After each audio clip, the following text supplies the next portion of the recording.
السلام عليكم ورحمة الله. الحمد لله رب العالمين.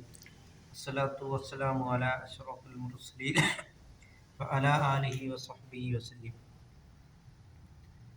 അന്നിക്കാഹു മിൻ സുന്നത്തി, നിക്കാഹ് എന്നുള്ളത് എൻ്റെ സുന്നത്തിൽപ്പെട്ടതാണ് എന്ന് സയ്യിദുനാ മുഹമ്മദ് റസൂലുള്ളാഹി സ്വല്ലല്ലാഹു അലൈഹി വസല്ലം തങ്ങൾ പറഞ്ഞിട്ടുണ്ട്.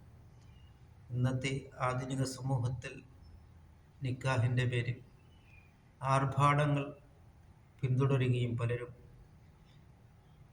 മഞ്ഞക്കല്യാണമെന്നും പറഞ്ഞുകൊണ്ട് വളരെയധികം ആർഭാടങ്ങൾ പിന്തുടർന്നുകൊണ്ട് അള്ളാഹു റബ്ബുൽ ആലമീൻ ലോകരക്ഷിതാവായ അള്ളാഹുവിനെ ഭയമില്ലാതെ കല്യാണത്തിന് ധാരാളം ആർഭാടങ്ങൾ പിന്തുടരുന്നത് നാം ഒഴിവാക്കിക്കൊണ്ട് അള്ളാഹു തആല നൽകിയിട്ടുള്ള ഈ നിഅമത്തുകൾക്ക് നാം ശുക്ർ ചെയ്യുകയാണ് വേണ്ടത്. അങ്ങനെ നാം ഇലല്ലാഹ് അള്ളാഹുവിലേക്ക് നാം മടങ്ങുകയും ഫദ്ഫർ ബിദാത്തിദ്ദീൻ, ദീനുടേതുകൊണ്ട് നീ വിജയിച്ചോ എന്നാണ് സയ്യിദുനാ മുഹമ്മദ് റസൂലുള്ളാഹി സ്വല്ലല്ലാഹു അലൈഹി വസല്ലം തങ്ങൾ പറഞ്ഞിട്ടുള്ളത് എങ്കിൽ, അതുകൊണ്ട് നാം കല്യാണങ്ങളിൽ ആഡംബരങ്ങൾ കാണിക്കുന്നത് നാം ഒഴിവാക്കിക്കൊണ്ട് നാം ഇത്തഖുല്ലാഹ്, അള്ളാഹുവിന് നാം തഖ്വ ചെയ്ത് നാം ജീവിക്കുകയും അത്തീഉല്ലാഹ വ റസൂലഹു, അള്ളാഹും റസൂൽ കരീം സ്വല്ലല്ലാഹു അലൈഹി വസല്ലം തങ്ങളെയും നാം വഴിപ്പെട്ട് നാം ജീവിക്കുവാനും, അങ്ങനെ ദീനുടേതിനെ മാത്രമേ നാം കല്യാണങ്ങൾ കഴിക്കാവൂ. അല്ലാതെ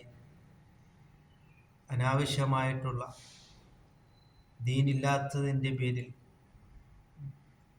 ദീനിൽ ഇല്ലാത്തതായ രീതിയിൽ നാം ജീവിക്കാതെ പടച്ചവനെ ഭയന്നുകൊണ്ട് നാം ജീവിക്കുവാൻ നാം ശ്രമിക്കുക.